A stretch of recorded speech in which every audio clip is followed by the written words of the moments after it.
Bonjour à tous, on se retrouve dans un nouveau module vidéo où je vais vous expliquer vraiment comment améliorer votre situation financière aujourd'hui. C'est vraiment un résumé de ma formation, vous l'avez peut-être vu, reprendre en main votre argent en 1 heure par mois. Une de mes autres formations, du coup, je suis vraiment content moi de ce que je peux mettre en place actuellement. Je suis content des compétences que je vais pouvoir vous communiquer parce que je pense que c'est la différence aussi avec d'autres formateurs qui ne vont pas vous parler de cette partie. Pour moi, ça va vraiment être important. Donc, première chose à faire, ça va être de faire un bilan et un état des lieux de votre argent. Ça, c'est la première chose à faire. Un bilan sur les 12 derniers mois. Donc, vous prenez vos 12 derniers relevés et vous listez toutes les dépenses, vous les mettez dans un tableau. Et vous aurez du coup en fait vos dépenses, vous les mettez en dépenses mensuelles pour savoir exactement combien vous dépensez en bijoux tous les mois, en nourriture, en logement, en voiture, en restaurant. Hein, ça c'est une dépense qu'on a du mal à estimer, mais on dépense beaucoup en restaurant. Donc c'est l'étape en fait obligatoire pour vous rendre compte de l'état de vos finances. Parce que actuellement vous êtes dans le flou, vous ne savez pas combien vous dépensez, vous ne savez pas combien vous épargnez, vous ne savez pas où va votre argent en fait. Hein. Vous savez juste qu'à la fin du mois il ne vous reste plus grand chose, et donc vous ne savez pas où va votre argent. Donc vous êtes dans le flou, et pour casser ce flou, il faut écrire noir sur blanc ce que vous dépensez. Donc vous prenez vos 12 derniers relevés et vous faites ça. C'est du gros travail, c'est un gros travail préparatoire, mais ça va vous servir pas que pour investir dans l'immobilier, vous allez voir. Ensuite, la première chose à faire pour améliorer votre situation financière, ou la pire erreur que vous avez pu faire dans le passé, c'est faire des crédits à la consommation. Les crédits à la consommation, voiture, habits, mobilier, même pour les études, malheureusement, hein, vous n'avez peut-être pas eu le choix, mais il faut les rembourser au plus vite. C'est ce que j'appelle les mauvaises dettes. Les mauvaises dettes, pourquoi ? Parce que ça vous coûte de l'argent tous les mois. En fait, vous avez le droit d'emprunter pour acheter un actif, donc pour acheter quelque chose qui va mettre de l'argent dans votre poche, mais vous n'avez pas le droit d'emprunter pour acheter un passif, c'est-à-dire quelque chose qui ne vous rapporte pas d'argent, quelque chose qui sort de votre poche. Très très important, rembourser ça en priorité, rembourser en anticipé, augmenter les mensualités, très important. Donc il y a plusieurs stratégies, on peut essayer de rembourser la dette la plus grosse, celle qui vous coûte le plus cher en intérêt le plus rapidement. On peut rembourser, si vous avez plusieurs crédits, hein, on peut rembourser la plus facile à rembourser, celle qui vous coûte celle où il reste le moins à rembourser. Comme ça va vous permettre de vous motiver, de vous dire « Ah, j'ai plus qu'un crédit en cours, j'en ai plus que 2 ». Ou alors ça diminue un par un, du coup vous voyez vraiment les résultats de votre effort. Voilà.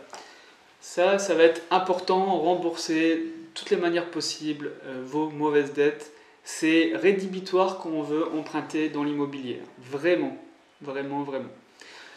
Je le rappelle toujours, hein, quand on veut emprunter sans apport. Hein, c'est quand même l'objectif, investir dans 3 ou 6 mois avec 0 € d'apport.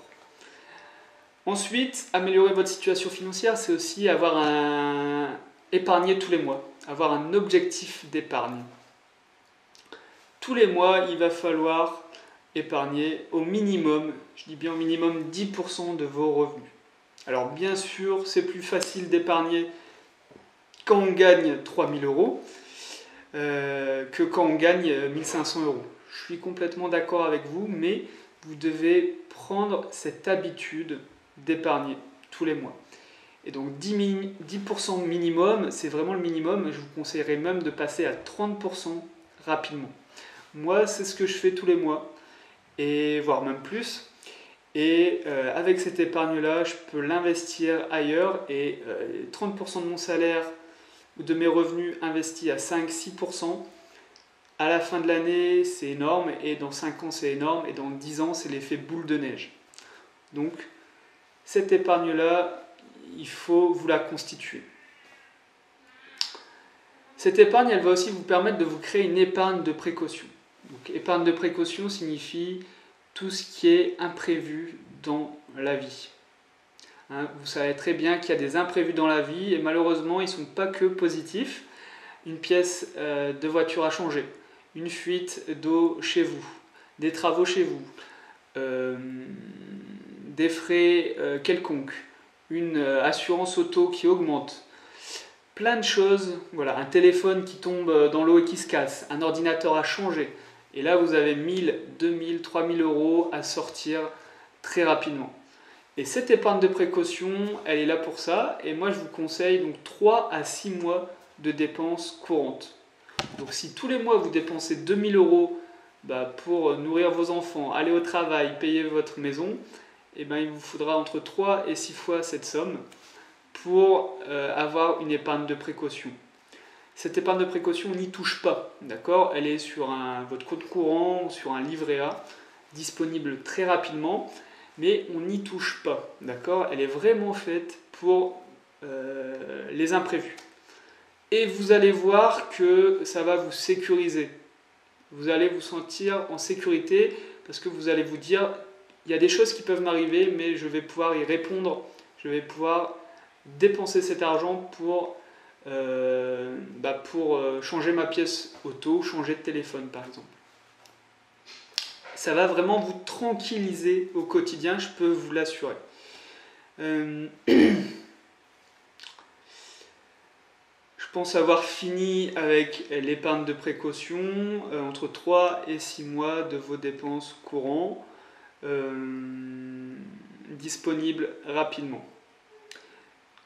Ok, donc après la prochaine étape, ça va être vérifier la diversification de votre patrimoine. Si vous voulez, il va falloir, c'est dans le cas où on a des patrimoines assez importants, mais il faut diversifier son patrimoine. Si vous avez tout votre argent en bourse et 0 € en épargne de précaution, vous êtes en risque. Pareil, si vous avez tout votre argent investi dans l'immobilier et que vous n'avez pas d'épargne de précaution, c'est un risque. Donc il va falloir jouer en fait et se diversifier pour pouvoir supporter toutes les situations possibles. De toute façon, je vais vous partager en description de cette vidéo un fichier allocation patrimoine pour savoir où vous en êtes dans votre patrimoine.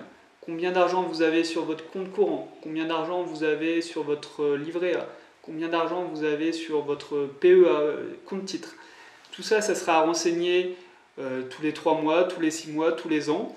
C'est en fait une idée globale. Voilà, on n'a pas besoin de surveiller ça tous les mois, hein, mais regardez ça tous les 6 mois, tous les ans, pour voir un petit peu comment évolue votre patrimoine au fil des années. J'ai oublié de parler aussi, c'est ça, pour définir votre objectif d'épargne et votre bilan état des lieux de votre argent, je vais vous partager un fichier dans la description de cette vidéo sur budget épargne mensuel pour savoir combien vous allez pouvoir épargner tous les mois. Et ça va vous permettre de vous rendre compte de vos dépenses également. Dernier élément pour améliorer votre situation financière que les banques vont vraiment aimer, ça va être de se payer en premier. C'est un principe extrêmement démocratisé chez les investisseurs. Je ne suis pas le premier à vous en parler, je pense, enfin, j'espère. Mais se payer en premier, ça veut dire que tous les mois, vous vous payez en premier avant de payer toutes vos autres charges. Au lieu de payer votre loyer en premier, au lieu de payer vos assurances en premier, vous faites un virement de votre compte courant vers un compte d'épargne. Tout simplement. Ça, je parle du premier jour du mois. Ça a une grande différence entre faire un virement au début du mois et donc assurer son épargne que vivre tout le mois et attendre le 31 ou le 30 du mois pour savoir ce qui vous reste sur votre compte. C'est une grande différence parce que vous allez pouvoir être beaucoup plus efficace dans votre épargne si vous épargnez tout de suite. Et pour la banque également, ça n'a rien à voir, hein. La banque va vraiment voir que vous faites attention et que vous gérez mieux votre argent. Donc honnêtement, là il y a pas mal d'actions à faire à la fin de ce module ou à la fin de cette vidéo, hein. Mais vous devez rembourser vos mauvaises dettes, faire un état des lieux de votre argent, savoir où vous en êtes. Du coup, ça va vous permettre de savoir combien vous allez pouvoir épargner, et je vous conseille vraiment 10% minimum, voire 30%. Vous allez vous payer en premier, donc cette épargne, vous allez faire un virement tous les mois, le premier jour du mois vers un compte d'épargne. Et priorité aussi à avoir une épargne de précaution. Si vous êtes à 1000, 2000 euros sur votre compte depuis quelques années, c'est un problème. Donc il va falloir augmenter cette épargne de précaution.